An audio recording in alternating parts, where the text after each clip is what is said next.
Það var fyrir nokkru síðan að kær trúbróðir í söfnuðinum sagði mér frá því hann hefur verið að lesa í Opinberunarbókinni.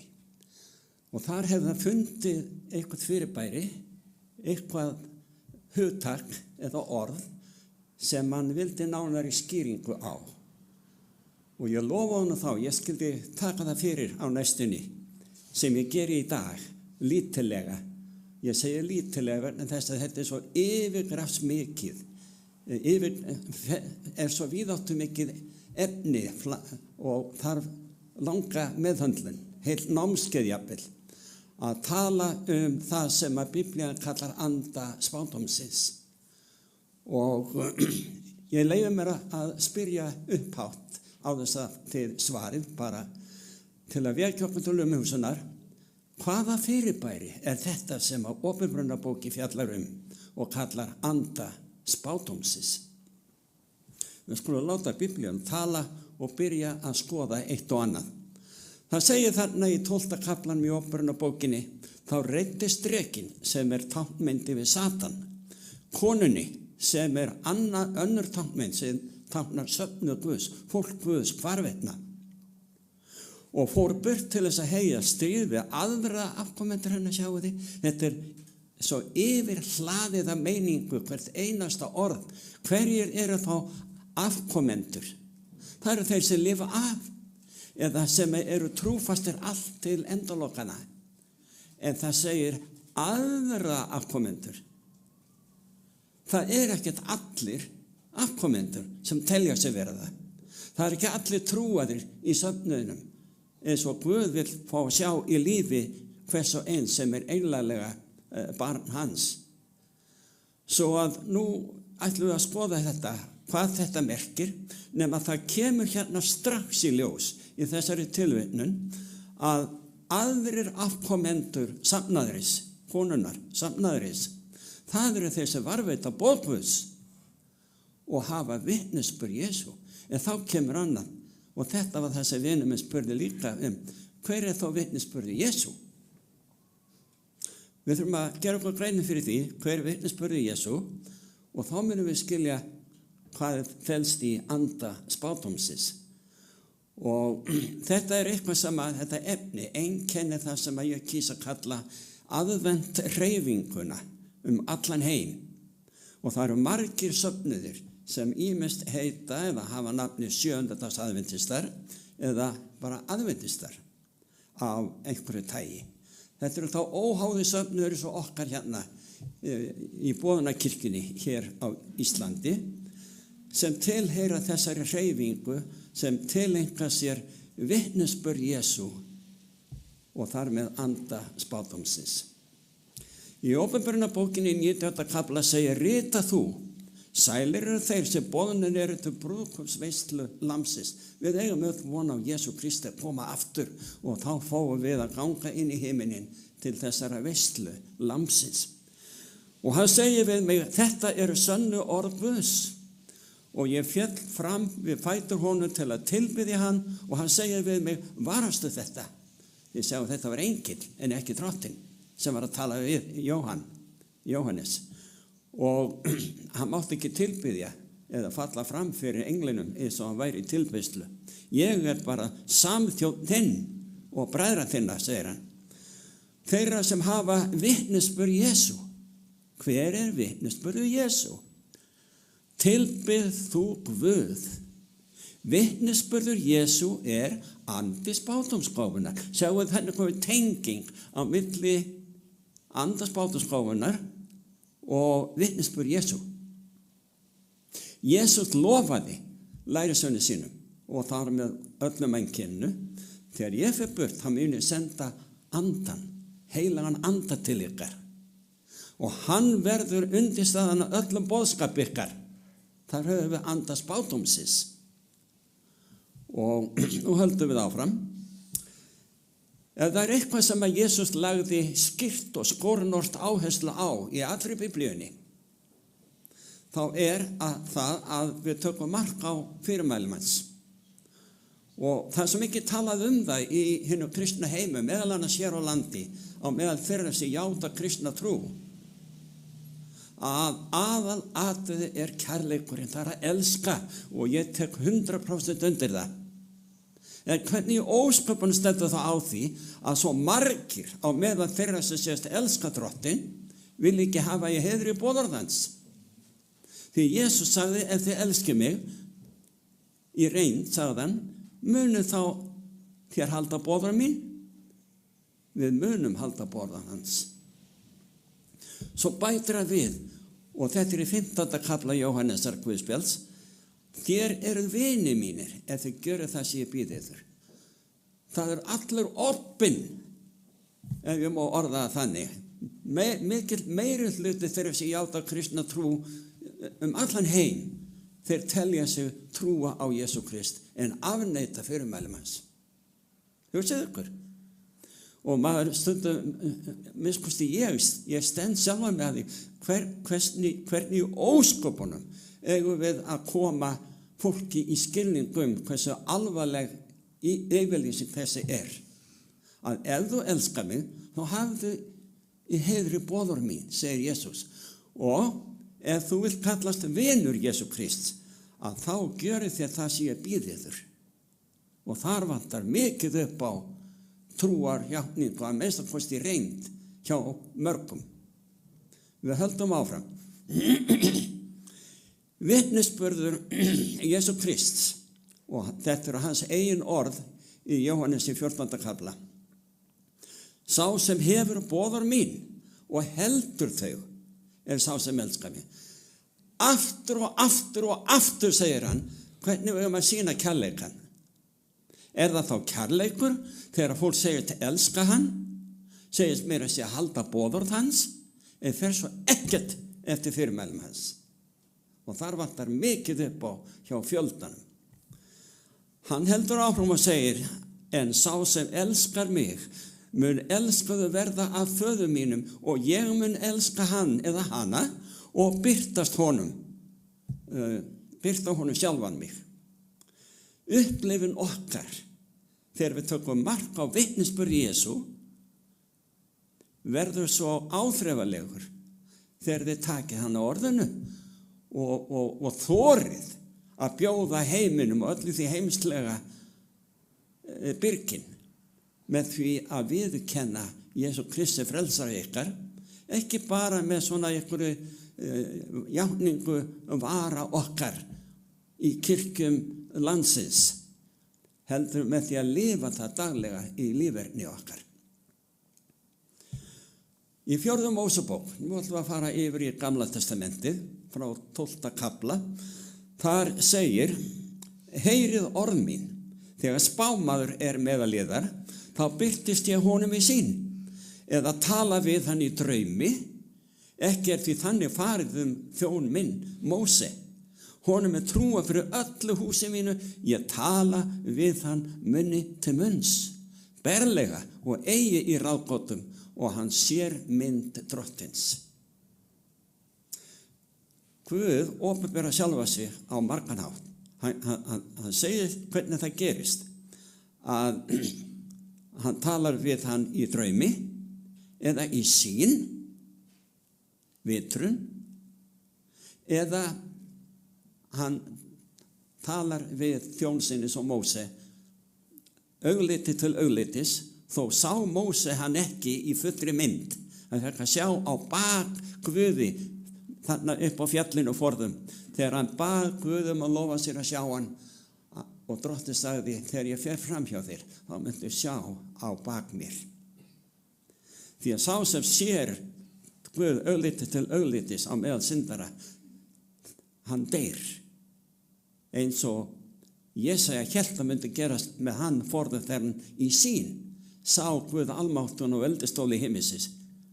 En Guð sendi þjón sinn með glóðarmóla frá altarinu til að snerta varir hans, og þá var hann hreinsaður af allri synd og lifði það að sjá Guð í draumi, í sýn, í vitrun.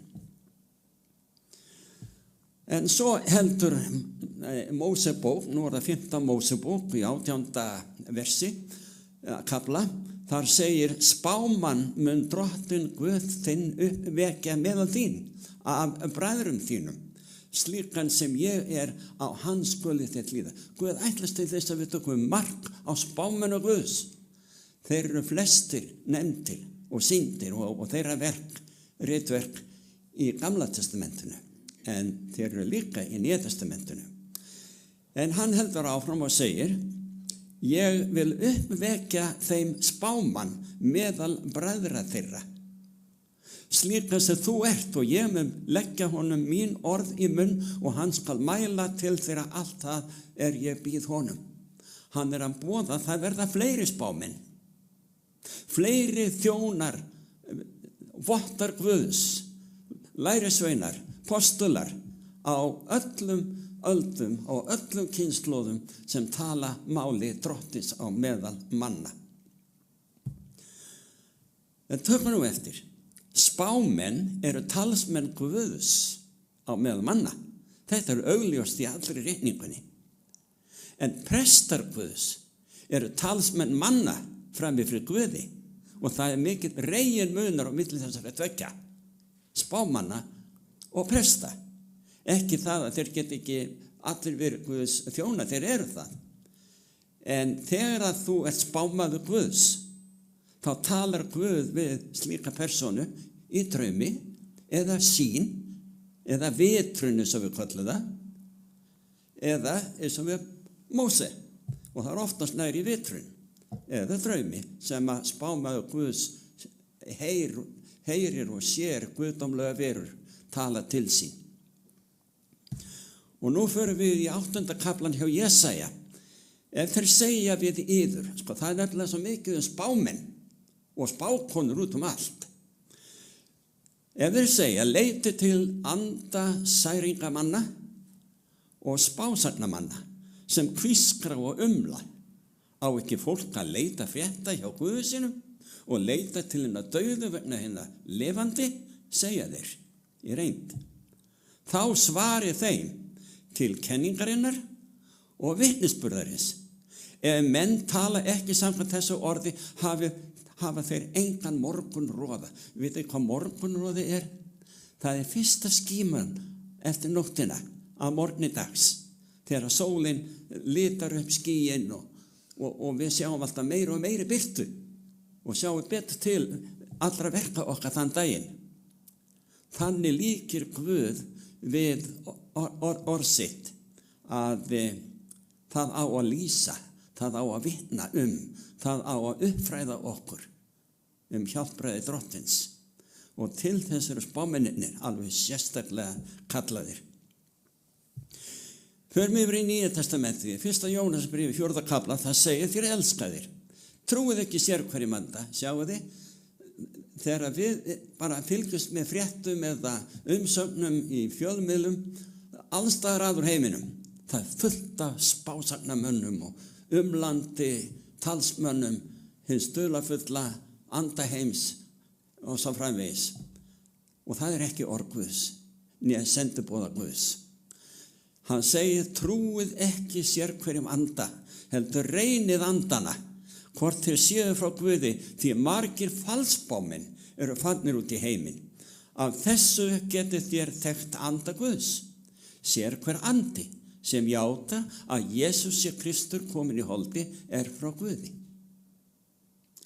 Svo undirstaðan að sönnum sannleika og sönnum boðbera eða spámanni eða spákonu, hvað það snertir.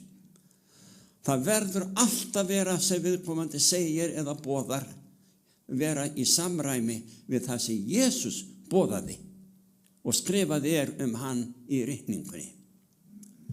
Jeremía 28 segir, en sá spámaður sem spáir heill, ef orð hans rætast, þá þekkist hann á því, sá spámaður, Drottinn hefur sannarlega sent.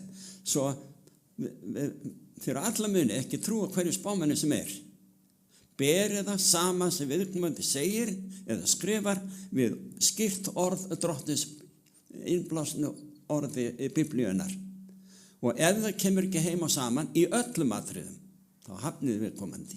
Þetta ákaflega einfalt. En þú getur ekki gert þetta öðruvísi en að þekkja Biblíuna. Þú verður að lesa hana til þess að vita hver dómur Guðs í hverju atriði. Með öðrum orðum, sannir spámenn uppfylla eftirtalin auðkenni. Í fyrsta lagi, boðskapur spámannsins alltaf og allur í samræmi við boðskap Biblíunnar. Slíkur boðskapur ber alltaf Jesú Kristi vitni. Spádómar hans, það segja spámanns, rætast alltaf, en sumir eru háður skilyrðum, eins og til dæmis boðskapur Guðs til íbúa Nínive. Hann sendi Jónas til að fara til íbúa Nínive til að vara þá við að vegna synda þeirra, þá myndi Guð verða að eyða borginni og með öllum íbúa þeirra. Þetta var mjög skýr boðskapur og það var ekkert ef eða kannski með þann boðskap. Þetta myndi gerast. En svo sjáum við að þessi boðskapur var háður skilyrðum. Því þegar Jónas með trega fór loksins til Nínive til að vara fólki við, þá iðruðust þeir. Allir frá konunginum til hins minnsta þegns Nínive borgar. Og Guð var nú ekki á því að fara tortíma fólki sem að snerist trúar á hann og treyst honum. Örlög íbúa Nínive urðu allt önnur en íbúa Sódóm og Gomorru. En báðar eða allar þessar borgir tryggðu sömu syndirnar og áttu að eyða sömum öllum nema ef þeir iðruðust að þá Guð kærleiksríkur og umburðarlyndur og vill endilega bjarga og það boðskapur allra Biblíunnar. Hjálpræði Drottins öllum syndrum handa sama hvernig fortíðin hefur verið hjá viðkomandi. Ef þeir bara iðrast og taka við leiðrétting og lækningu Drottins munu allir frelsast ef þeir vilja.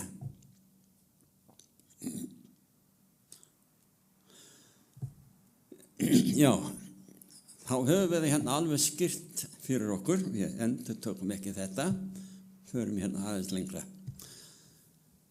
Þegar við lesum í Gamla testamentinu, þá sjáum við að Abraham, hann sagður vera spámaður Guðs. Þetta sagt í fyrstu Mósebók, en hann skrifaði enga bók.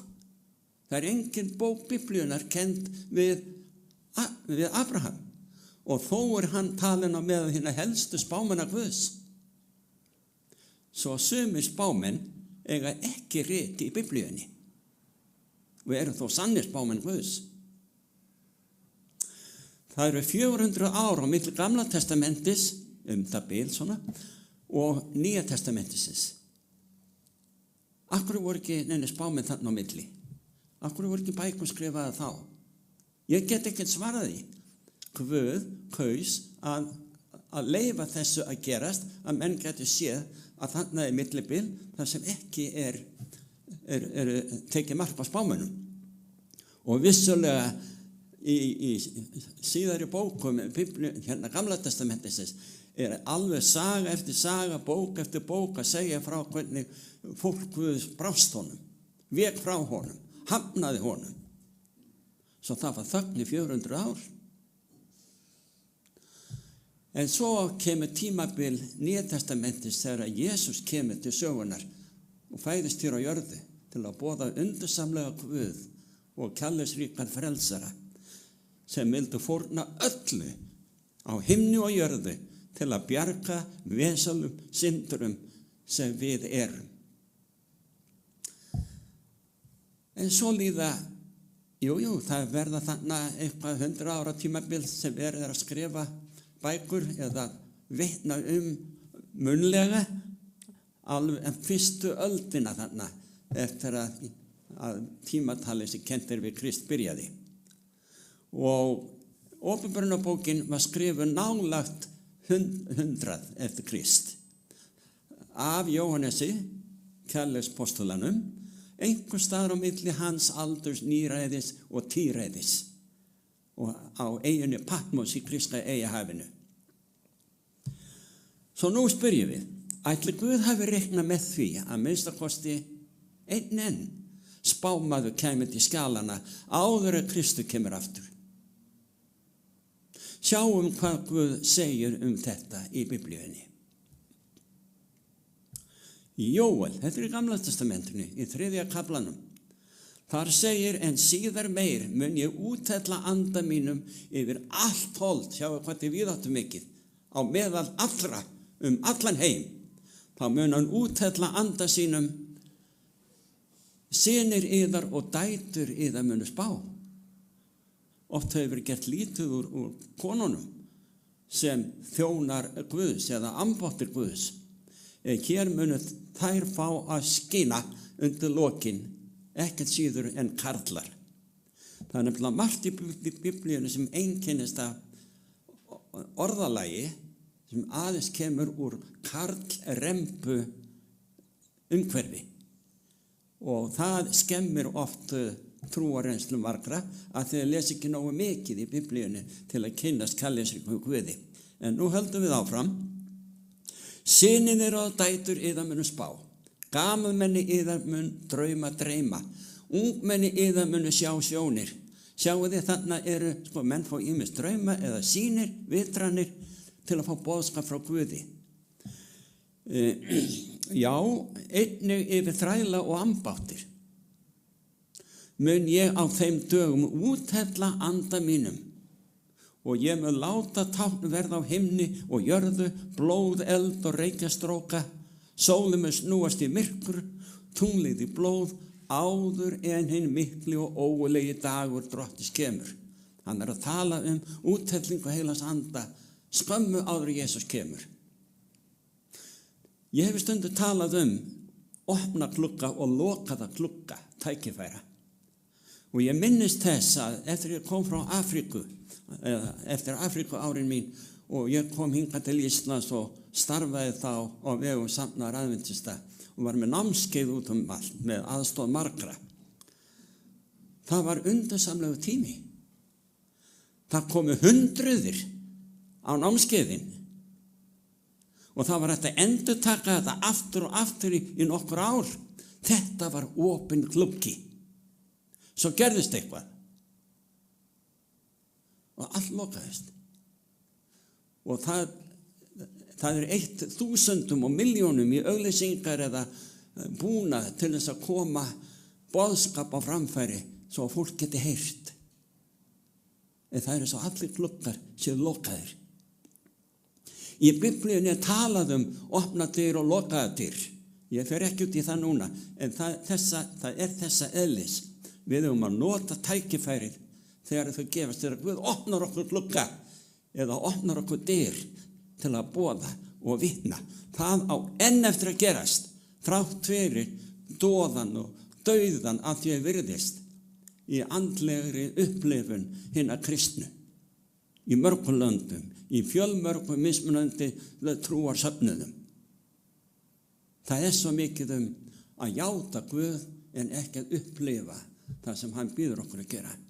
Eins og til dæmis að hafa í heiðri allt orðans, þar með boðorðin, þar með hvíldardaginn.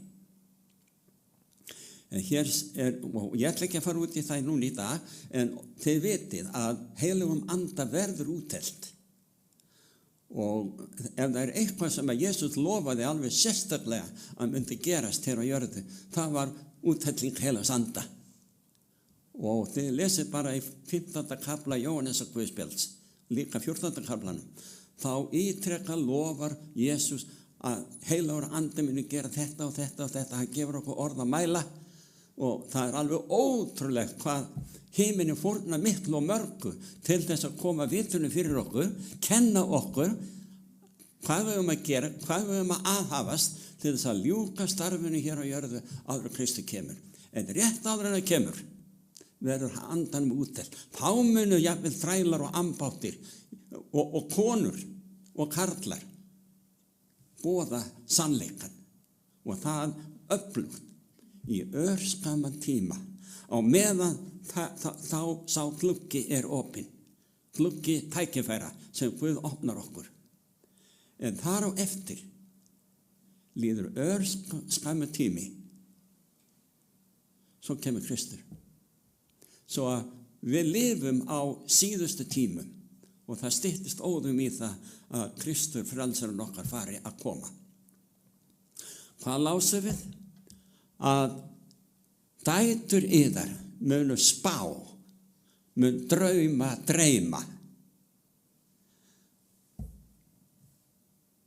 Það var maður sem hét William Miller sem var uppi miðja 19. öldina, það er að segja 1820, 30 og þar eftir. Hann var að lesa Daníelsbókina og las þar í 7. kaflanum að mustirðu verið hreinsað. Þá héldu menn að Kristur væri að koma til þess að hreinsa hið jarneska musteri.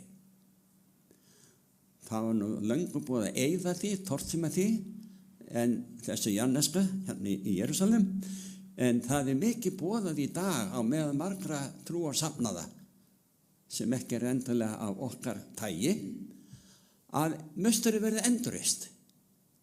Það verður ekki endurreist, ekki þetta jarneska. En þetta vissu menn ekki þannig miðja 19. öldina, 1830, 40 og boðuðu endurkomu Jesú Krist árið 1844. Og það eru alveg gífurleg vonbrigði þegar það kom ekki. En upp úr þeim vonbrigði fóru hinu trúuðu fáeinir að rannsaka orð Guðs betur. Í hverju skjátlaðist okkur þetta? Þá var til söfnuðurinn, aðventssöfnuðurinn, sem heitir 7. aðventista söfnuður í dag. Og við erum afkomendur hinna sömu. Og margir aðri söfnuður óháðir sjálfstæðir sem boða allt orð Guðs eins og við gerum hér. Víða heiminn. Guð á sér fólk víða. Og í mörgum söfnuður. Og hann mun kalla þá út, koma út úr Babylon. Það er einn boðskapur í Óperubókinni, við ætlum ekki að fara út í hérna núna. En boðskapur eins engilsins af þessu þremu sem boðaðir eru í Óperubókinni er kall Guðs til fólksins í Babylon. Komið út mitt fólk, segir orðrétt í Biblíunni. Hann á fólk í Babylon. Þó að Babylon standi fyrir fólk sem hefur gengið frá trúnni, að þá eru svo margir fáfróðir þetta allt saman. Það sem gengur á meðal þeirra sem játa trú á hinn sanna Guð, frelsarinn okkar Jesú Krist. Þeir koma út við þetta kall þegar heilugum anda er úthellt. Og það gerist innan skam. Megi Guð hjálpa okkur til þess að dirfast, að hafa djörfung til að svara kallinu og sameinast þeim sem að leitast við að boða sannleikann til íslensku þjóðarinnar í dag, meðal annars í gegnum útvarpsboðun. En á þessum tíma, 1844, þegar fólk fór að rannsaka hvað var það sem við misskildum, þá komu þeir auga á boðskap í Hebreabréfinu, í 7., 8., 9. kafla þar sem að segja frá því að Jesús muni ganga inn í hið allra helgasta í musterinu, ekki hér á jörðu, heldur hið efra á himni. Það er musteri. Það er það musteri sem að Guð sagði Móse í draumi, í sýn. Það á að láta reisa, það á að reisa svona musteri hér á jörðu. Og þegar að fólk sá þetta eftir vonbrigðin 44 og þá var til söfnuður við það að rannsaka af hverju við misskildum þetta saman, og þá sáu þeir að Kristur þurfti að fara inn í allra helgasta í musterinu efra, alveg eins og prestur gerði, æðsti presturinn til forna í jarnesku musteri, að dreipa blóði fórnalamsins á horn kistunar sem boðarnir 10 voru í. Þannig á táknrænan hátt á jörðu var sýnt fram á friðþægingarstarf Jesú í hinu allra helgasta í musterinu á himni núna. Það eitthvað sem stendur yfir núna. Það verið að fara yfir nöfn okkar mannana núna. Og þegar að það starf á enda, þá yfirgefur Kristur musturinn hið efra og hefur för sína til jarðar að sækja fólki sitt. Náðartími allra manna núna. Þegar Kristur hefur lokið sínu hreinsunarstarfi þannig í allra helgasta hluta hins himneska musturis, að þá náðartíminn á enda. Það mun enginn frelsast eftir það. Það að segja, það getur enginn snúist frá sínu vondu verkum til þess að vera lærisveinn Drottins eftir það. Svo tíminn naumur.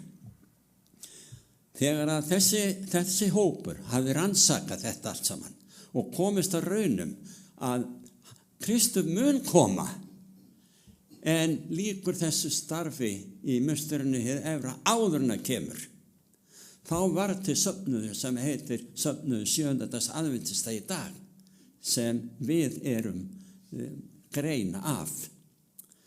Og þar kom fram á sjónarsviði ung stúlka, 17 ára gömul, Ellen White. Og hún hafði 9 ára gömul í skóla, á leiðinni heim og skóla, orðið fyrir aðkasti annara stúlku sem henti grjóti í hana. Grjóti lenti akkurat hérna neðst á enni, efst á nefinu, og hún misti meðvitund. Hún var meðvitundalaus í 3 vikur og var alla tíð eftir það veik til heilsunar. En Guð hafði kallað 1 og jafnvel 2 menn, karla, til þess að vera spámenn hans á meðal manna og kunngera þeim það sem að hann síðar fól Ellen White. Þeir guggnuðu þessi kallar. Þá sagði Guð og opinberaði henni þetta í draumi, að hann ætlaði að leita til þeirra sem einna veikust á meðal hinna veiku og gera hana að þjóni sínum, ambátt sinni. Og hann kallaði Ellen White og sagði henni, þú átt að kunngera það sem ég kunngeri þér á komandi árum. Og í 70 ár þjónaði hún þannig. Ég má til með að geta þess að þegar hún fyrst á samkomu kunngerir fólkinu hvað Guð opinberaði henni í fyrstu sýninni. Þar sem að Guð sýndi henni hópa fólki á ferð til himins. Það var svona tákgræn draum sín, og þetta svona langur ferill eða runa af fólki á göngu eftir klettóttu bjargi umhverfi áleiðis til himinsins. En einn og einn fellur út úr röðinni og niður í eitthvað hyldýpi, hverfur bara út í myrkur. Og henni var sagt, þetta táknmynd fólkið sem frelsast, það einblínir á Jesú Krist. Og meðan við einblínum á Jesú Krist sem frelsarinn okkar, þá okkur borgið. En aldrei líta til hliða eða eitthvað annað eftir skýringu eða leiðsögn. Bara Jesú og hans orð. Þess vegna svona mikilvægt það sem segir í Biblíunni, vitnisburður Jesú. Því að andi spádómsgáfunar í gegnum heilagan anda til okkar manna og þá oft til einstaklinga sem svara kalli Guðs að vera talsmenn Guðs á meðal manna. Og Ellen White tók þetta að sér í veikum mætti og hún grátbað Guð. Ég er svo hrædd að ofmetnast. Viltu sjá til þess að ég vilja aldrei ofmetnast í þessu hlutverki? Og Guð lofaði henni því með því að segja, þú mun komast á raunum hversu veikbyggð þú ert. Alla tíð. Hún var svona á yngri árum oft mikið veik og heilsan ekki góð. En út gegnum hana gaf Guð heilbrigðisboðskap til þess að fólk gæti séð að það hefur heilmikið að segja hvernig okkur geti liðið eða við getum læknast af alls kyns sjúkdómum. Heilbrigðisboðskapur. Eitthvað sem verður kynnt betur hérna á haustmánuðum að ég vona í þessari kirkju. Þá munu einhverju koma og boða þann boðskap sem kallast heilbrigðisboðskapur, sem kom meðal annars í gegnum vitranir Guðs til Ellen White.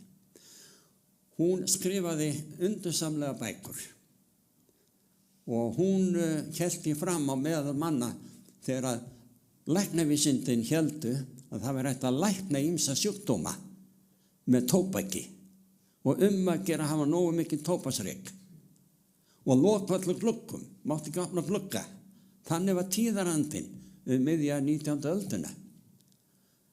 Og hún sagði drottinn síni mér, opniði gluggana, hleypiði lofti inn og hætta öllu tóbaki. Og það var margt fleira svona sem hún sýndi fram á og það var 100 árum áður en læknavísindin uppgötvuðu að tóbaki verið svona skaðlegt. Og það margt annað hægt að segja sem ég vona að á komandi tímum hægt að fræða ykkur betur og það að undursamleg saga á bakvið spádómsgáfuna sem Guð gaf þessari ungu stúlku. Hún uppfyllti þegar maður skoðar allt hennar líferni og allan hennar boðskap og ber það saman við Biblíuna. Hún hlaut að vera spámaður Guðs. Og ég ætla að sýna ykkur hvað einkenndi spámenn oft þegar þeir voru kallaðir. Í Daníelsbókin 10. kafla segir: ég var staddur á bakka hins mikla Tigrisfljóts, þá hóf ég upp augu mín og sá mann okkur klæddan í lyngklæðum og girtan skíra gullu lendar. Líkami hans var sem krísolít, ásjóna hans sem leiftur, augu hans sem eldblis, armleggir hans og fætur sem skífur eir og hljómurinn af orðum hans eins og mikill gnýr. Ég, Daniel, sá einn sýnina og mennin sem með mig voru sáu ekki sýnina en yfir þá kom mikil hræðsla og flýðu þeir í felur. Sjáðu áhrifin af því þegar andi Guðs stundum nálægur. Og svo segir áfram: ég var þá einn eftir og sá þessa miklu sýn, en hjá mér var engin máttur eftir orðin og yfirlitum minn var til líta umbreyttur. Og ég hélt engum styrk eftir og ég heyrði hljóminn á orðum hans og ég heyrði hljóminn á orðum hans hné ég ómegin á ósjón mína með andlitið á jörðinu og sjá, hönd snart mig og hjálpaði mér óstyrkum upp á knén og hendurnar. Og hann sagði við mig: Daniel, þú ert ástmögur Guðs. Takk eftir þeim orðum ég tala við þig og statt á fætur, því að ég nú einmitt til þín sendur. Og hann mælti til mín þessum orðum, stóð ég upp skjálfandi. Og áfram segir: og nú ég komin til að fræða þig á því sem fram við þjóð þína mun koma á hinum síðustu tímum. Því að enn á sýnin við þá daga, og hann talaði þessum orðum til mín, leit ég til jarðar og þagði, og sjá, einhverju mannslíki snart varir mínar, og ég lauk upp munni mínum, talaði og sagði við þann sem stóð frammi fyrir mér: Herra minn, sökum sýnarinnar kvalir þessar yfir mig komnar og kraftur minni þrotin. Þetta upplifði Ellen White. Og nú allur kraftur minn að þrotum komin og engin lífsandi í mér eftir orðin. Þetta var einkenni Ellen White sín, hún andaði ekki. Læknar voru viðstættir oft þegar hún var tekin í sín á samkomu eða í heimahúsi. Og þá horfði hún upp í himinin og hún hrópaði alltaf sömu orðin þegar hún sá inn í himinin og fékk sýn. Og henni fannst að vera komin inn í allt annað heim. Og hún var það í reynd. Og hún andaði ekki. Læknar stóð upp á stólum stundum til þess að sjá hvort hún andaði. Hún andaði ekki. Þau voru með spegil og kertaljós alveg upp á vörum hennar og það voru engin merki þess að andadráttur ætti sér stað. Í lengstu sýn sem að hún upplifði í 4 klukkustundir, þá kom aðal efnið í bókinni Deilan mikla henni í hugskot hennar. Og það segir þarna áfram, svo ég haldi áfram með tilvitnunina, að honum Daniel var sagt: óttast þú ekki á Smögu, friður sé með þér, vertu hughröstur. Og hann talaði við mig, fann ég að ég styrktist og sagði: tala þú, herra minn, því að þú hefur gert mig styrkan. Þetta upplifði Ellen White. Og það undursamlegt að lesa bækur hennar, því þær eru allar í samræmi við orðið. Einu sinni þá heldur hún á þungri biblíu sem var held ég 15 pund á þyngd, þessu stóru gömlu biblíur. Níðþung biblía, og sterkustu menn gátt ekki haldið svona biblíu lengi, gáð alltaf eftir örfáa mínútur. Hún hélt alltaf út svona, hún horfði ekki á biblíuna, hún horfði inn í himininn. Þá voru menn sem að kynntu sér hvað það sem hún að vitna í bókinni, í biblíunni, og þeir sáu að hún talaði það sem að hún benti puttana á, en hún las ekki á biblíun, hún sá ekki á biblíuna, hún horfði svona, biblíu var hér og handleggur seg aldrei niður undan bókinni. Sterkustu menn prófuðu sig eftir þetta og þeir gátt ekki haldið biblíuna svona lengi, þeir gáðast alltaf upp. Og hún talaði í þetta sinn með biblíuna opna á þess að lesa eitt orð, og fólk sem stóð upp á stól til að kíkja á biblíuna hvort það vitnaði alveg rétt í, fór hár nákvæmt með orð Guðs á þess að líta á það. Guð gaf henni þetta inn í heilabú hennar á þeirri stundu hvað það var sem var að benda á. Bókin Vegurinn til Krists. Öll bókin, hún ber það með sér að þegar við lesum verður þú að betri mannesku. Og ég ætla að vitna í eitt hér sem að sýnir boðskapinn þarna í bókin Vegurinn til Krists sem hefur verið seld í 20 miljóna, 100 miljóna eintaka út allan heim.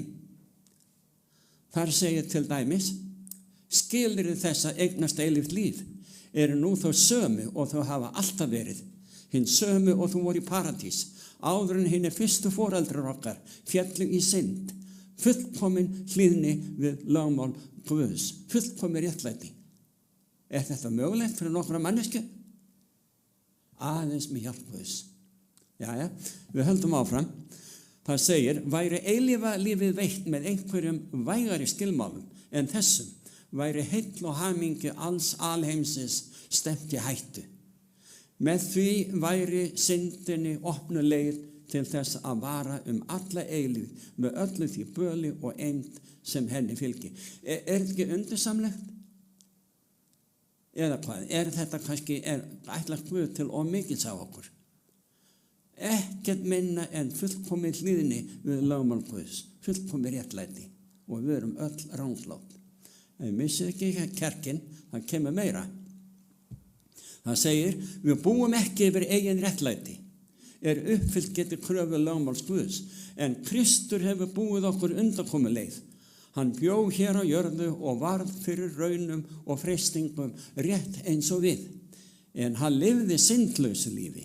Hann dó okkar vegna og býðst nú til þess að taka á sig syndir okkar og gefa okkur réttlæti sitt. Gefist þú honum og veitir honum viðtöku sem frelsara þínum? Ertu réttlættur eða réttlætt?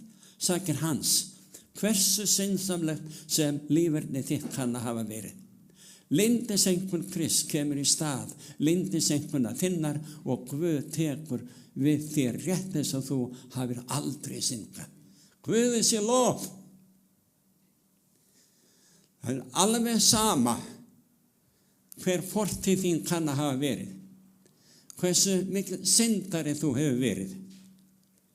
ef þú iðrast einlega og meðtekur vitnisburð Jesú og boðskapinn sem felst í því sem kallast í Biblíunni andi spádómsins, myndi hólpin verða.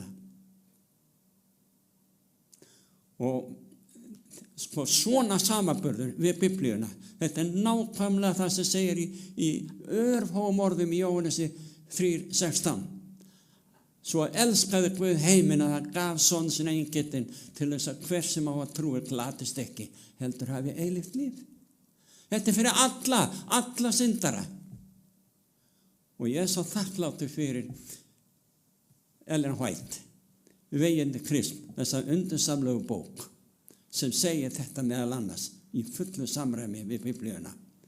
En það eru fleiri svona bækur, ég er ekkert að sýna hvað það er allar, en frá aldana, allt líf og störf Jesú Krist hér á jörðu og alveg frábæra bækur.